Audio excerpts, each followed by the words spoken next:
नमस्कार, स्वागत है आपका जी बिजनेस पे। मैं हूं दीपक डोभाल और आप देख रहे हैं आपकी खबर आपका फायदा। अंगदान महादान है, लोग इसे लेकर जागरूक भी हुए हैं, लेकिन जमीनी हकीकत यह है कि महिलाओं के मुकाबले पुरुष अंगदान के मामले में बहुत बहुत पीछे हैं। एक आंकड़े के मुताबिक अंगदान करने वाले हर 5 लोगों में से 4 महिलाएं हैं। और ये फैक्ट्स चौंकाने वाले हो सकते हैं, लेकिन सच्चाई यही है।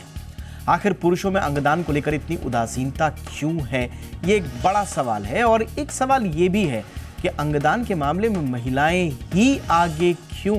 उसके पीछे बहुत सारे कारण हैं, सोच के, सामाजिक परिदृश्य के, बहुत सारी रूढ़िवादी मान्यताओं के। सब पर आज चर्चा करेंगे खास मेहमानों के साथ। देश में ऑर्गन डोनेशन की स्थिति को समझेंगे और इस पर किए जा रहे प्रयासों की भी बात होगी। लेकिन सबसे पहले ये report.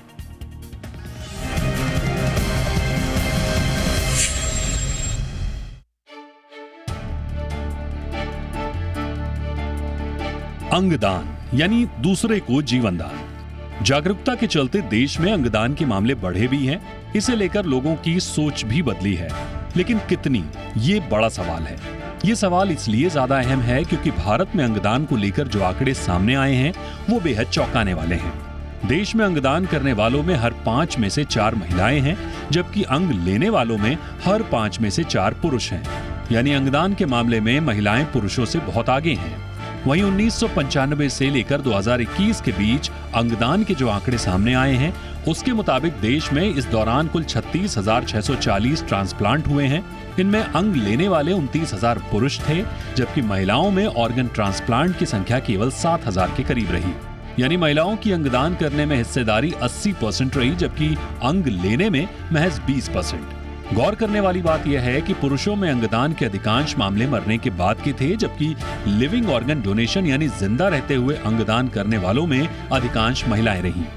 National organ transplant and tissue organisation यानी नोटो की माने तो 2019 में कुल ऑर्गन ट्रांसप्लांट में 93% लिविंग डोनर थे और इनमें भी 80% की हिस्सेदारी महिलाओं की थी। ऐसा माना जाता है कि महिलाएं घर की जिम्मेदारी और आर्थिक नुकसान से परिवार को बचाने के लिए अंगदान के लिए आगे आती हैं। महिलाओं पर अंगदान को लेकर सामाजिक आर्थिक दबाव ज्यादा रहता है। वहीं जागरूकता की बात करें तो भारत में पिछले 7 साल में अंगदान के मामलों में 50% तक की तेजी देखने को मिली है, लेकिन अंग लेने वालों की संख्या में इससे कहीं अधिक तेजी आई है। एक आंकड़े के मुताबिक देश में 2013 में जहां ऑर्गन ट्रांसप्लांट की कुल संख्या 4,990 थी, वहीं साल 2022 में ये संख्या बढ़कर 15,000 के आंकड़े को पार कर गई। सर्वाधिक ऑर्गन ट्रांसप्लांट किडनी, लिवर, दिल, फेफड़े, पैंक्रियाज और छोटी आंतों से जुड़ा हुआ पाया गया। अंगदान को लेकर भले ही तेजी आई हो, लेकिन ग्लोबल लेवल पर देखें तो इस मामले में भारत अमेरिका और यूरोपीय देशों से काफी पीछे है। भारत में प्रति 10 लाख की आबादी पर जहां केवल 0.16 लोग अंगदान करते हैं, वहीं स्पेन में यह आंकड़ा 36, क्रोएशिया में 35 और अमेरिका में 27 का है। यही वजह है कि भारत में किडनी ट्रांसप्लांट की सालाना जहां 2 लाख की मांग है, वहीं केवल 10,000 लोगों की ही किडनी ट्रांसप्लांट हो पाती है।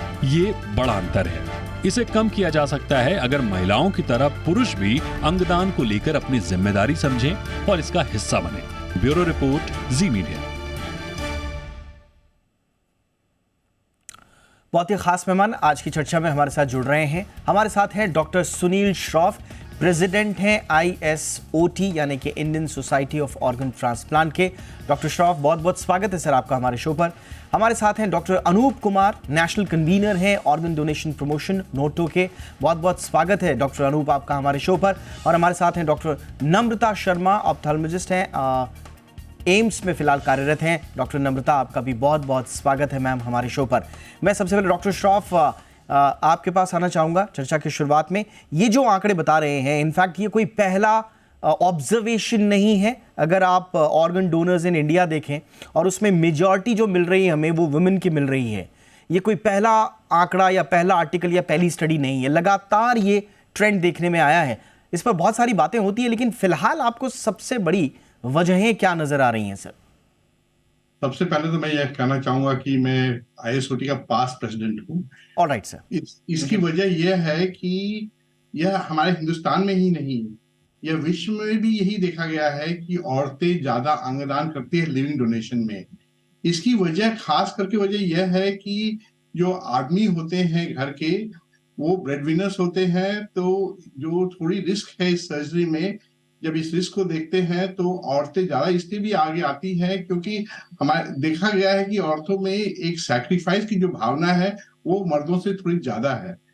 तो यह एक यही नहीं कि एक ब्रेड विनर इश्यू है, बहुत सारे ये लोग कहते हैं कि ये because men are breadwinners इसलिए मेन के बजाय औरतें डोनेट करती है। मेरे विचार से इसमें एक इमोशनल इश्यू भी है, क्योंकि औरतें ज्यादा सैक्रिफाइस करती है हमारी कम्युनिटी में, they are more protective towards their children and husband. तो इसलिए मेरे विचार से औरतें यही हिंदुस्तान में ही नहीं पर पूरे विश्व में देखा गया है कि औरतों की जो अंगदान की संख्या है स्पेशली लिविंग डोनेशन में वो ज्यादा है। All right sir. यानी कि आप जो कह रहे हैं, जो जिसको अंग्रेजी में ऑल्ट्रिस्टिक नेचर कहा जाता है, उनका इस तरह का नेचर, एम्पैथेटिक जो नेचर है उनका, वो ज़्यादा इसमें काम कर रहा है। मैं डॉक्टर अनूप आपसे भी इस पर ज़रूर आपका नज़रिया समझना चाहूँगा। आपको क्या समझ में आता है सर, ये डेटा एक तरफा इतने क्यों झुके हुए हैं? ये तो अभी नहीं, कई सालों से हम देख रहे हैं कि जो फीमेल्स होते हैं वही हमेशा आगे आती हैं डोनेशन करने के लिए। और हमारा इंडियन कल्चर भी ऐसा है, आप जानते हैं, जो फीमेल्स हैं they are always caring and they always take care of the families, चाहे वो हस्बैंड है, बेटा है, भाई है, सबसे पहले आने वाले आगे वही होते हैं। जब भी हम किसी फैमिली में डिस्कस करते हैं, काउंसलिंग होती है, सबसे पहले आगे वही आते हैं कि हम देने को तैयार हैं। तो जो गिविंग नेचर है ये बाय नेचर ही जो है फीमेल्स में ज्यादा होता है। इसीलिए इंडिया में ही के अलावा भी, आप जैसे डॉक्टर श्रॉफ ने बताया, ये तो वर्ल्ड वाइड भी सेम ट्रेंड है, बट इंडिया में मेरे को जो हमारा कल्चर है वो उसको ज्यादा सपोर्ट करता है। बट इसमें मैं ये कहना चाहूंगा कि इसमें हमें जो मेल्स हैं उनको भी काउंसिल करना पड़ेगा कि चाहे वो ब्रेड विनर्स क्यों ना हो फैमिली के लिए, लेकिन उनको भी आगे आना चाहिए। अगर उनकी वाइफ को, उनकी बहन को, उनकी बेटी को किडनी की जरूरत है तो उनको भी आगे आके डोनेशन करना चाहिए। लेकिन ऐसा होता नहीं है, जो कि अनफॉर्चुनेट बात है, जिसके लिए हमें आगे और कार्य करना पड़ेगा। आप लोगों के सहयोग से इतना अच्छा प्रोग्राम आप कर रहे हैं, आई थिंक इससे एक अच्छा मैसेज जाएगा। आज वैसे ही भैया दूज है, तो मुझे लगता है जितने भाई सुन रहे हैं इस प्रोग्राम को वो समझेंगे कि उनको भी आगे आके जो है अंगदान के लिए पहल देनी पड़ेगी। ये वाकई में देखिए, अंगदान महादान है, हम ये सब जानते हैं, लेकिन इसके कुछ आंकड़े अगर एक तरफा झुके हुए हैं तो उस पर बहस करना बड़ा ज़रूरी हो जाता है, ये समझने के लिए कि क्या ये मामला सिर्फ इच्छा शक्ति का है, क्या ये मामला सिर्फ समर्पण की, प्यार की भावनाएं जो महिलाओं में ज़्यादा दिखती है उसका है।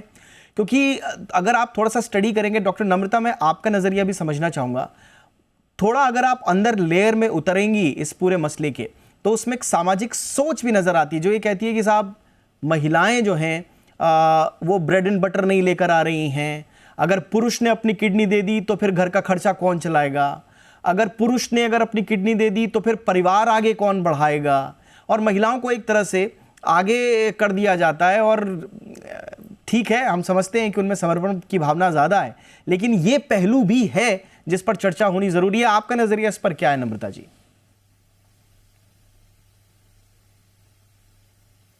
मुझे लगता है कि जो आपने अभी कहा वो बिल्कुल सच है। इमोशनल एंगल ठीक है कि वो ज़्यादा इमोशनल होती हैं, तो वो त्याग भावना उनमें ज़्यादा होती है।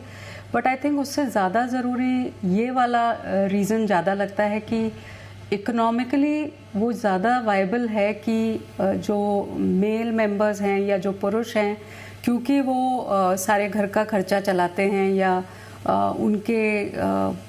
उनके कमाने से पूरा घर ही चलता है, तो कोई भी एक मेल मेंबर कोई भी किसी प्रकार का जो वो है अपने आप को प्रोटेक्ट करके रखते हैं, मेल्स या जो पुरुष होते हैं, क्योंकि उन्हें पूरा घर का खर्चा चलाना है। दूसरा एंगल आता है कि वो त्यागमयी हैं, और तीसरा एंगल आता है कि आप कहीं भी देखें कि बहन हो या मदर हो, किसी की माता हो, वो ज़्यादा ऑर्गन डोनर, स्पेशली जो ऑर्गन्स ज़िंदा रहते डोनेट किए जाते हैं, उनमें वो हमेशा आगे रहती हैं। आप अगर कॉर्नियाज़ का देखें तो शायद वो नहीं होगा, क्योंकि वो मरणों उपरांत दान में दिए जाते हैं। तो सोसाइटल प्रेशर्स हैं एक तो, क्योंकि घर वाले भी ऐसा ही सोचते हैं कि जो फीमेल्स हैं या महिलाएं हैं वो ही दान करें। इकोनॉमिक फैक्टर्स हैं या फाइनेंशियल फैक्टर्स हैं, क्योंकि वो अर्न नहीं करती हैं, उतना कमाती नहीं हैं, घर के फाइनेंसेस में उतना शायद हेल्प नहीं करती हैं जितना कि एक पुरुष करता है। और तीसरा इमोशनल। ये तीनों ही फैक्टर्स ऐसे हैं जिससे ये जो आपके आंकड़े हैं वो बिल्कुल स्क्यूड है कि पुरुष जो है वो कम दान करते हैं और महिलाएं जो हैं वो ज़्यादा दान करती हैं। एब्सोल्युटली। ये एक थोड़ा सा समझने वाली बात है कि ये ट्रेंड जो है ये किस तरह से, हम इसको ऑल्टर करने की बात तो नहीं कहते, लेकिन हम ज़रूर ये कहते हैं कि एक बैलेंस होना बड़ा ज़रूरी है, क्योंकि अंगदान जो है वो सबके लिए महादान है, वो उसमें सबको आगे आना चाहिए, चाहे वो पुरुष है चाहे वो महिला है। डॉक्टर श्रॉफ, स्टडीज़ ये भी कहती हैं सर कि हम एक सोशियो इकोनॉमिक प्रेशर है महिलाओं के ऊपर जो बनाते हैं, उनको हम केयर टेकर की भूमिका में रखते हैं, उन्हें हम बार बार कहते हैं कि आप गिवर्स हैं, गिवर्स इन द फैमिली। और जैसे मैं कह रहा था, और मर्दों को कह दिया जाता साहब ये तो ब्रेड विनर्स हैं और इनकी सर्जरी हो जाएगी तो ऐसा हो जाएगा वैसा हो जाएगा। तो ये केयर टेकर कह देना और गिवर्स कह देना, उनको ऐसा तो नहीं है कि हम एक अलग सा प्रेशर बना रहे हैं उन पर? प्रेशर तो बनाते हैं हम, इसमें दो बात नहीं है। इसका हमको एक क्या सोल्यूशन है ये समझना है जी। और इसका यही सोल्यूशन मेरे हिसाब से यही हो सकता है कि हमको डिजीज डोनेशन, ब्रेन डेथ के बाद जो डोनेशन होता है उसको प्रमोट करें, क्योंकि विदेश में 80% डोनेशन जो होते हैं वह डिजीज डोनेशन, ब्रेन डेथ के बाद होते हैं। हमारे देश में 90% जो डोनेशन होते हैं वो लिविंग डोनेशन होते हैं अनफॉर्चुनेटली। तो अगर हम ये शिफ्ट कर देते हैं इस पैराडाइम को टुवर्ड्स डिजीज डोनेशन, जहां ब्रेन डेथ में डोनेशन हो, तो वहां पर ऐसा नहीं पाया जाएगा कि औरतें ज्यादा डोनेट करती हैं, क्योंकि आज हमारे देश में डिजीज डोनेशन में 80% जो है डोनेशंस आदमियों से ही आता है। कहीं ना कहीं भगवान ने ये देखा कि औरतें ज्यादा डोनेट कर रही है तो डिजीज डोनेशन में मर्द के डोनेशन ज्यादा होते हैं हमारे देश में। तो इसका यही सोल्यूशन है कि हमको डिजीज डोनेशन को आगे बढ़ाए, तो जिसके कारण अंग की मात्रा बढ़े, तो प्रेशर जो है लिविंग डोनेशन में कम हो, तभी जाके एक बड़ा सोल्यूशन निकल सकता है हमारे देश में। एब्सोल्युटली सर, आपने ये बिल्कुल सही बात आपने बोली कि अगर आफ्टर डेथ या जो ब्रेन डेड वाला जो डोनेशन है, अगर उसको एनकरेज किया जाए तो मेरे ख्याल है कि ये नंबर्स अपने आप ठीक हमें नजर आएंगे और उन पर जो प्रेशर है, सामाजिक हो या जो भी हो, जिस भी तरह का प्रेशर हो, वो आपको नजर नहीं आएगा।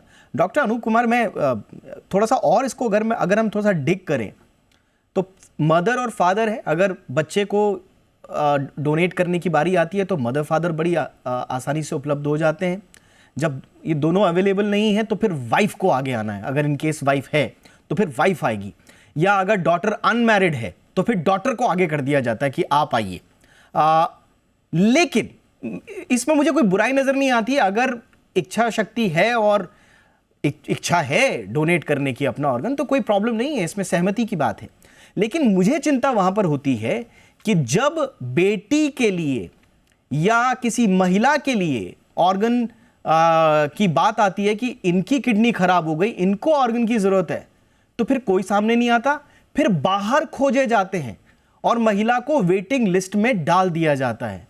ये सर, ये सामाजिक अवधारणा है, ये इच्छा शक्ति का प्रश्न है, ये कैसे ठीक होगा सर?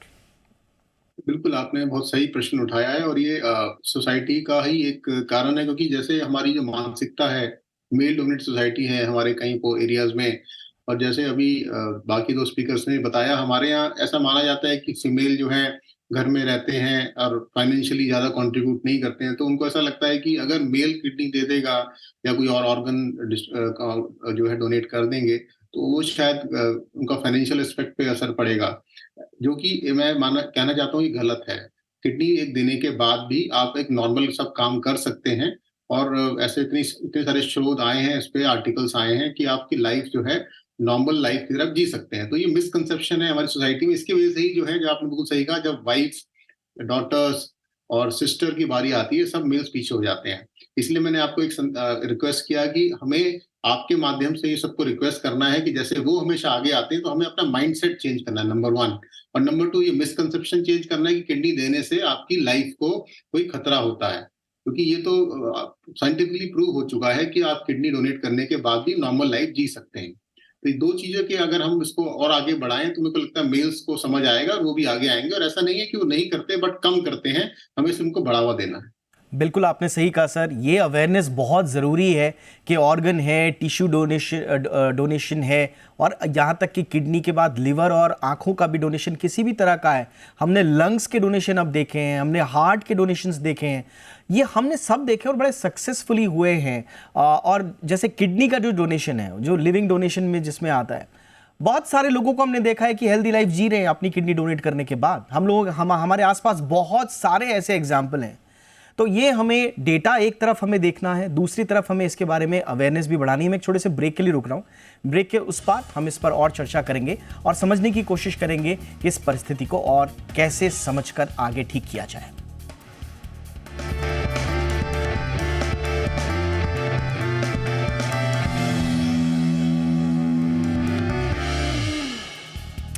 ब्रेक के बाद आपका स्वागत है। डॉक्टर नम्रता शर्मा, मैं आपके पास अब आना चाहूँगा। और ये जो अनुपात अगर आप देखेंगे प्रति 1 लाख की आबादी में, हमने ग्राफिक्स के ज़रिए भी बताया कि दुनिया में तो कहाँ 60-70 से ऊपर है ये अनुपात, और हमारे यहाँ एक भी नहीं है, पॉइंट समथिंग है। ये इतना बड़ा जो अनुपात है, थोड़ा सा बीते कुछ दशकों में जागरूकता तो आई है, लेकिन अभी उस स्तर की नहीं है जिसकी दरकार है। तो डॉक्टर नम्रता, हमें करना क्या होगा?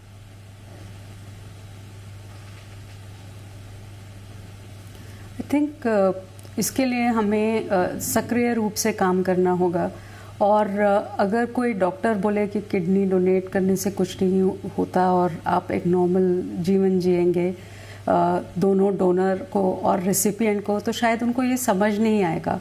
जैसे कि हमने कॉर्निया डोनेशन प्रोग्राम में किया, हमें लिविंग स्टोरीज़, जो लाइव डोनर्स और लाइव रेसिपिएंट्स हैं, उनकी स्टोरीज़, और उनसे हमें रिक्वेस्ट करनी पड़ेगी कि वो लोगों को अपनी स्टोरीज़ बताएं।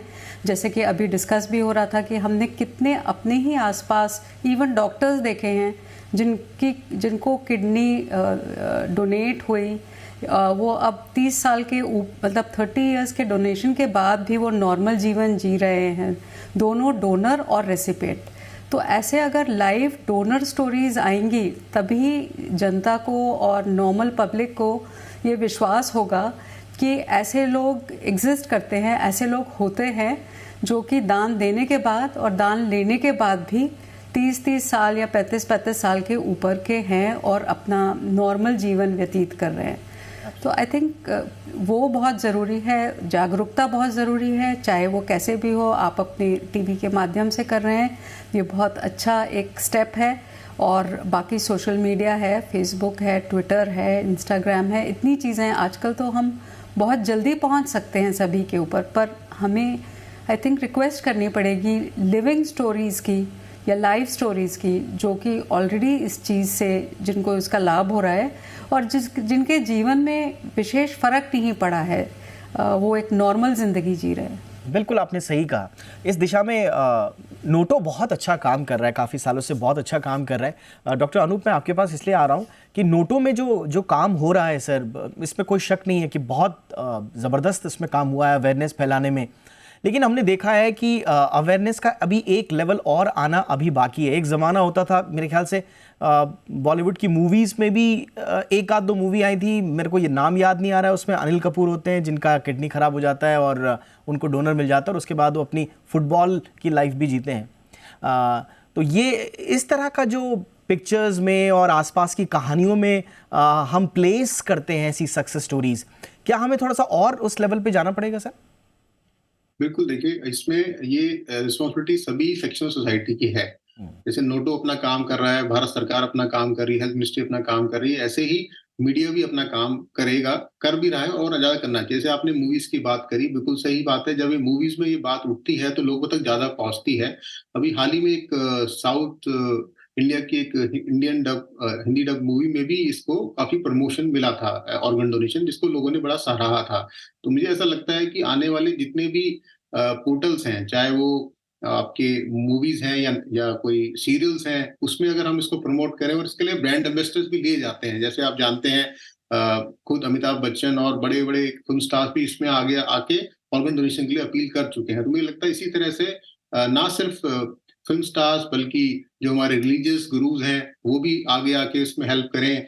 और जो क्रिकेटर्स हैं जिनको हम लोग ज्यादा अपना आइडल्स मानते हैं वो भी आगे आए, और ऑफ कोर्स मेडिकल फ्रेटर्निटी की जो की रिस्पॉन्सिबिलिटी है ही, तो सब मिलकर अगर काम करेंगे तभी हम इसको आगे ले आ सकते हैं। क्योंकि ये एक देखिए, ये हम किसी को फोर्स नहीं कर सकते ऑर्गन डोनेशन के लिए, हमें समझना पड़ेगा ये वॉलंटरी डोनेशन है। तो जब वॉलंटरी डोनेशन है तो इसको हम उनकी मानसिकता चेंज करके ही इसको आगे बढ़ा सकते हैं। हम इसको इन्फोर्स नहीं कर सकते, किसी को फोर्स नहीं कर सकते, इसलिए इसमें समय लगता है और समय लगेगा मानसिकता बदलने में, बट ये जरूर होगा, इसका हमें पूरा विश्वास।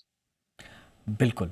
देखिए, ये थोड़ा सा हमने एक थोड़ा सा अलग पहलू इसलिए किया कि हम अवेयरनेस के स्तर पर और क्या कर सकते हैं। लेकिन डॉक्टर श्रॉफ, एक चीज़ हमको और अच्छे से पोर्ट्रे करना होगा। जो ये डेटा है जिसमें हम महिलाओं की भागीदारी तो ज़्यादा देखते हैं, पुरुषों की कम देखते हैं, हमें लगता है कि इस पर बार बार बात करना इसलिए आवश्यक है क्योंकि वो जिम्मेदारी फिर एक की नज़र ना आए, इसमें सबका पार्टिसिपेशन हो, बराबर पार्टिसिपेशन हो। क्योंकि अगर पार्टिसिपेशन कम हो रहा है तो इसका मतलब ये है कि ऑर्गन डोनेशन को लेकर जो भ्रांतियां हैं वो बनी हुई हैं, नंबर 1। दूसरा, जो डर है वो बना हुआ है, क्योंकि भ्रांतियां और डर नहीं होगा तो किसी भी फैमिली में जब ऑर्गन डोनेशन की बात आएगी तो सब बोलेंगे हाँ कोई बात नहीं, मैं ब्रेड अर्नर हूं, नो प्रॉब्लम, किडनी देने से क्या हो जाएगा, मेरी लाइफ तो नॉर्मली चलेगी, तो मैं दे देता हूं। तो ये डर और भ्रांति बनी हुई है, इसीलिए ये डेटा, ये अनुपात हमें ऐसा दिख रहा है सर। यस, एकदम आप ठीक बोल रहे हैं दीपक जी। और मैं यह भी कहना चाहूंगा कि हम जब किडनी डोनेशन लेते हैं तो उस व्यक्ति का हम इतने टेस्ट करते हैं कि वह व्यक्ति नॉर्मल से ज्यादा हेल्दी होता है। हम ऐसे ही किसी की किडनी नहीं ले देते हैं। तो ये जानना बहुत जरूरी है लोगों को कि किडनी ऐसे ही नहीं निकाली जा सकती है। और दूसरी चीज मैं ये भी कहना चाहूंगा, फिल्मों में जो बात है, अगर किडनी के बारे में अच्छी बातें कहें तो बहुत अच्छा है, पर हमारे देश में अब क्या हो गया है, क्योंकि किडनी का जो सेल है वो इतना हो रहा है, तो फिल्मों में या टेलीविजन सीरियल में ये एक बहुत कॉमन चीज है बोलना कि मैं किडनी सेल कर दूंगा। यह भी we have to put that, press has to have some responsibility on this. You can't use it in such a loose language, क्योंकि किडनी बेचना हमारे देश में एक पनिशमेंट है, एक इलीगल चीज है, और इसको हमको स्ट्रेस करना बहुत जरूरी है। ऐसी जो लूज जो चीजें बोली जाती है टेलीविजन में और जो आपके मूवीज में, उसको हमको बंद करना बहुत जरूरी है। मुझे लगता है आपने बहुत सीरियस बात उठाई है और मैं इसलिए थोड़ा सा इस पर बात करना चाह रहा हूं, क्योंकि आप जो कह रहे हैं वो दर्शकों तक पहुंचे बात। देखिए, हम मजाक मजाक में कह देते हैं, कोई महंगा फोन लेना है तो बोल देते हैं किडनी बेचकर लेनी है क्या। हम कोई हीरो किसी को बनना है, कोई गरीब घर का है, कुछ दिखाना है, तो साहब हमने किडनी बेचकर जो अपना कारोबार खड़ा किया। तो इस तरह के कैजुअल टॉक्स में जो हम गलत मैसेजिंग करते हैं उसका असर पड़ता है और पड़ रहा है, और यही उसके ये डेटा हमको दिख रहे हैं। ये डर पनपता है लोगों के मन में किडनी डोनेशन को लेकर। Please continue sir. और दूसरी चीज, मैं एक चीज और कहना चाहूंगा कि जहां तक डोनेशन का सवाल है, लिविंग डोनेशन का, जो आप आंकड़े दिखा रहे हैं दीपक जी, वह डिजीज डोनेशन के हमारे देश में। जो एक्चुअली लिविंग डोनेशन में, किडनी डोनेशन में हिंदुस्तान जो है विश्व में सबसे ज्यादा नंबर वाइज किडनी डोनेशन करता है। हम 10 से 11 पर मिलियन पॉपुलेशन किडनी डोनेशन करते हैं वर्ल्ड में। 4 हम लिवर डोनेशन करते हैं वर्ल्ड में, लिविंग में। डिजीज डोनेशन के जो आप आंकड़े दिखा रहे हैं वो बहुत कम है, इसमें दो बात नहीं है। तो हमको ये समझना पड़ेगा, जो हम आंकड़े दिखा रहे हैं लोगों को, वो आंकड़े हमको डिजीज डोनेशन के नहीं, अगर आप लिविंग डोनेशन की बात कर रहे हैं तो लिविंग डोनेशन के आंकड़े हमको दिखाना जरूरी है। पर हमारे देश में क्योंकि डायबिटीज और हाइपरटेंशन का इंसिडेंट इतना ज्यादा है, इसीलिए हमारा किडनी फेलियर रेट भी ज्यादा है, हमारी रिक्वायरमेंट भी ज्यादा है।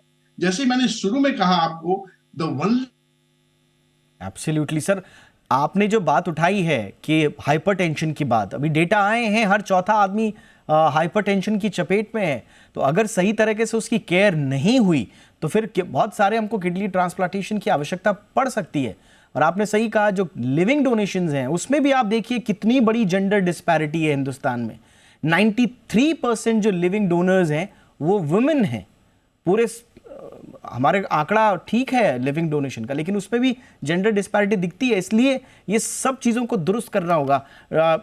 डॉक्टर नम्रता शर्मा, आप इसमें कुछ ऐड करना चाहेंगे कि अवेयरनेस के लेवल पर और एक सोच में परिवर्तन के लेवल पर और कुछ क्या किया जाए? नहीं, आपने बिल्कुल ठीक कहा कि जैसे कि हम लूज टॉक कर जाते हैं डोनेशन को लेके, वो लूज टॉक हमें नहीं करनी चाहिए। कई स्थितियों को लेके हम उसको उसके साथ जोड़ देते हैं। वो बिल्कुल भी नहीं करना चाहिए। अवेयरनेस तो हमें बढ़ानी ही पड़ेगी। इनफैक्ट ये बात जो आंकड़ों के सहित आई है और पब्लिश भी हुई, आज आपने अपने टीवी चैनल पे भी लाया, शायद ये बात कई डॉक्टर्स को भी नहीं पता होगी जो आपने सबके सामने जो आप चीज़ लाए हैं। और डोनेशंस हमारे यहाँ ज़्यादा होंगे, पर प्रॉब्लम ये है कि हमारी रिक्वायरमेंट बहुत ज़्यादा है, और जब रिक्वायरमेंट ज़्यादा होती है तो और डोनर्स कम होते हैं, दोनों के बीच में एक डिस्पैरिटी हो जाती है, तो ऐसी स्थिति आ जाती है कि पहले कौन। लेकिन अगर ये डिस्पैरिटी नहीं होगी तो शायद ये जेंडर बायस भी ख़त्म हो जाएगा। अवेयरनेस के लिए जैसे कि हमने पहले कहा, आप ऐसे प्रोग्राम्स करें या सक्सेस स्टोरीज़ लाएं या सोशल मीडिया का इस्तेमाल करें, जो कि आजकल बहुत एक्टिव है, और सोशल मीडिया से तो आप कहीं भी पहुंच सकते हैं, ना इंडिया में ही नहीं सारे वर्ल्ड में पहुंच सकते हैं। तो आई थिंक उसका हमें मैक्सिमम यूटिलाइजेशन करना चाहिए। ब्रांड एम्बेसडर्स की बात हुई, तो ऐसे ब्रांड एम्बेसडर्स, हमारे रिलीजियस लीडर्स, हमारी जो RW हैं, रेजिडेंट वेलफेयर एसोसिएशंस, उनके लिए उनको हमें अवगत कराना पड़ेगा स्कूल्स में। बिकॉज कई बार क्या होता है कि बच्चे जो होते हैं वो पेरेंट्स को इन्फ्लुएंस करते हैं, तो स्कूल्स में टीचिंग प्रोग्राम में ये ज़रूर डालना चाहिए, या कॉलेजेस में इन चीज़ों के बारे में ज़रूर बताना चाहिए। मुझे ऐसे लगता है कि ये बात जो ऑर्गन डोनेशन की है एक पर्टिकुलर स्ट्रैटा तक ही सीमित है, सब लोगों को इसके बारे में पता नहीं है। तो हमें अपने जो हमारा जो एरिना है उसको बढ़ाना पड़ेगा, और अवेयरनेस हमें सब लोगों को इसके बारे में अवेयर कराना पड़ेगा। बिल्कुल। देखिए, साइंस और मेडिकल साइंस ने बहुत तरक्की की है। आज हम kidneys, levers, hearts, lungs transplant कर रहे हैं, सक्सेसफुली ट्रांसप्लांट कर रहे हैं। टिश्यू डोनेशन एक बहुत इंपॉर्टेंट बड़ा उभर कर आया है, जिसमें हमारी कॉर्नियाज हैं, जिसमें हार्ट वाल्व्स हैं, हमारी स्किन भी है, वो भी डोनेट हो रही है। तो टेक्नोलॉजी में तो हम बहुत तरक्की कर रहे हैं, लेकिन हमें भविष्य में बहुत सारे वॉलंटियर्स चाहिए होंगे जो अपनी ज़िंदगी के साथ साथ दूसरों की ज़िंदगी के बारे में सोचते हों। ये सोच का, दूसरों की ज़िंदगी बचाने का ये दारोमदार और ये पूरा भार सिर्फ महिलाओं के कंधों पर ना हो, इसीलिए आज हमने ये चर्चा की, क्योंकि ये पूरा मसला एक तरफ झुका हुआ नज़र आता है। ये सबकी जिम्मेदारी है, हम सब की जिम्मेदारी है। एकदम जैसा डॉक्टर साहब ने भी कहा कि जो डोनेशन कर रहा है वो आप समझिए अलग लेवल का फिट होगा, वो व्यक्ति, वो पुरुष हो महिला हो, तो ये अलग तरीके से उसमें फिटनेस नज़र आती है, और अच्छे जीवन जीते हैं लोग, और एक सम्मान के भाव से जीवन जीना भी एक अलग उसमें सिखाता है। इसी नोट के साथ मैं चर्चा को करूंगा ख़त्म। बहुत बहुत शुक्रिया आप तीनों का वक्त निकालने के लिए। Doctor Shroff, thank you so much sir. Doctor Anoop Kumar, बहुत बहुत शुक्रिया सर। डॉक्टर नम्रता शर्मा, आपका भी बहुत बहुत धन्यवाद। आपकी खबर, आपका फ़ायदा में इतना ही। इजाज़त दें, नमस्कार।